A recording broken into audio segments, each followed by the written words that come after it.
अट्टालिका जागा हो, भारत माता की वंदे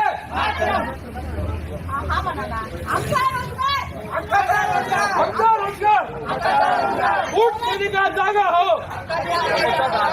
किमान वेतन कायद्याप्रमाणे 16,000 झालंच पाहिजे।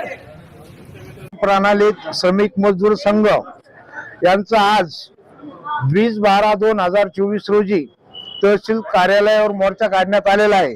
या मोर्चामध्ये प्रामुख्याने तालुका समन्वयक दीपक कोळपे, विशाल कोळपे आणि सचिन संवस्कर सर यांनी हे नियोजन केलेलं आहे। तर यांची मागणी प्रामुख्याने आम्हाला सेवेत कायम करावं आणि आम्हाला कमीत कमी वेतन 16,000 मिळावं या दृष्टीने त्यांनी आज या ठिकाणी आम्ही मोर्चा काढण्यात आलेला आहे आणि सर्व तरुण युवक या ठिकाणी उपस्थित आहे। मी जिल्हा परिषद शाळा या ठिकाणी डाटा ऑपरेटर म्हणून कार्यरत आहोत। तर आमचं वेतन कायद्याप्रमाणे हे 16,000 रुपये झालं पाहिजे आणि आमची मुदत वाढवून आम्हाला त्या जागेवर कायमस्वरूपी नियुक्ती करावी अशी शासनाकडे आमची मागणी आहे। आता सध्या तुम्हाला जे वेतन वाढ आहे ती किती प्रमाणामध्ये येते आणि तुम्हाला किती प्रमाणामध्ये वाढ पाहिजेत आहे?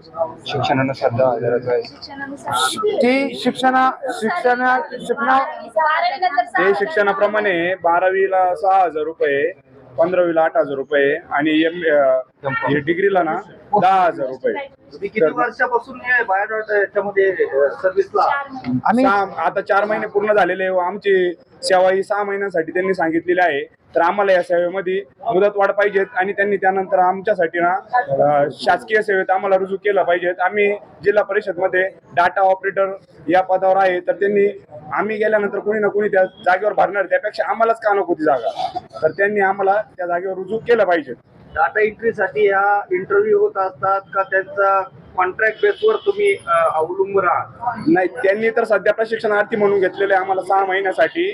तर मग आम्ही तिथं बऱ्यापैकी सर्व गोष्टी शिकलेलो आहे त्या शाळेमध्ये व बऱ्यापैकी गोष्टी केलेल्या आहे, संगणक शिकवले आहे मुलांना, सर्व गोष्टी केलेल्या आहे। त्यामुळे आम्हाला त्यामधली बऱ्याचपैकी माहिती झालेली आहे। तर नवीन ते जर डाटा ऑपरेटर भरत असेल तर त्याला पुन्हा प्रशिक्षण द्यावं लागेल। तर मग आता आम्हाला प्रशिक्षण भेटलेलं आहे, मग आम्हीच का बरं कंटिन्यू नाही होऊ शकत?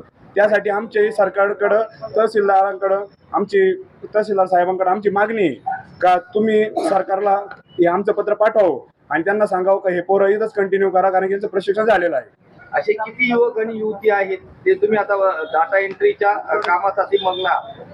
आम्ही सर्व कोपरगाव तालुक्यात 63 जण आहे व बाकीचे वेगवेगळ्या शासकीय विभागात आहे, समजा ग्रामपंचायत, आरोग्य विभाग, तहसील कार्यालय, नगरपालिका, नगरपंचायत अशा ठिकाणी आहे, पोलीस स्टेशन एरियामध्ये पण आहे। तर मग आमची सर्वांची एकच मागणी आहे, आम्हाला मुदत वाढ किंवा त्यांनी कायमस्वरूपी रुजू करावं।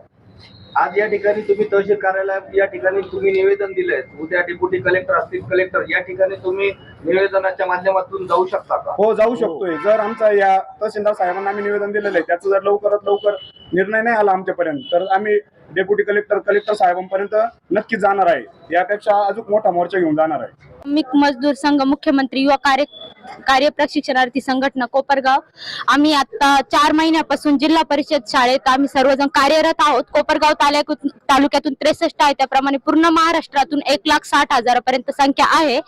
आम्ही 6 महिन्यानंतर आमचं पुढचं भविष्य काय, आम्हाला तुम्ही आता रोजगार निर्माण करून दिलेला आहे, पण 6 महिन्यानंतर आम्हाला परत आम्ही बेरोजगार होऊ, त्याच्यावर तुम्ही गव्हर्नमेंटने काहीतरी आक्षेप घेतला पाहिजे। आम्ही आता 6 महिन्याचं प्रशिक्षण पूर्ण केले आहे, शाळेमध्ये असेल किंवा तहसील कार्यालय असेल, पोलीस स्टेशन मध्ये आम्ही पूर्णपणे कामकाज केलेलं आहे।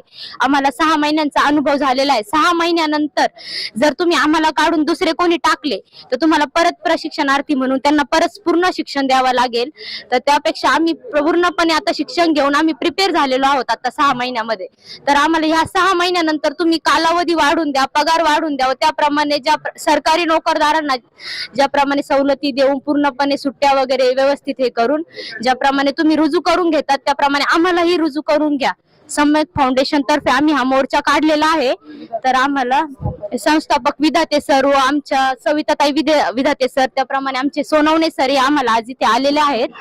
तर आमच्या यांच्या मार्गदर्शनाखाली आम्ही हा मोर्चा काढलेला आहे. तर त्याचप्रमाणे आम्ही तहसीलदार साहेबांना आज निवेदन दिलेलं आहे. तर आम्हाला इथून पुढे जर आमच्या या मोर्चावर काही आक्षेप घेतला नाही, निर्णय दिला नाही, तर आम्ही याच्यापेक्षाही मोठा मोर्चा आम्ही कार्यालयात घेऊन येऊ परत.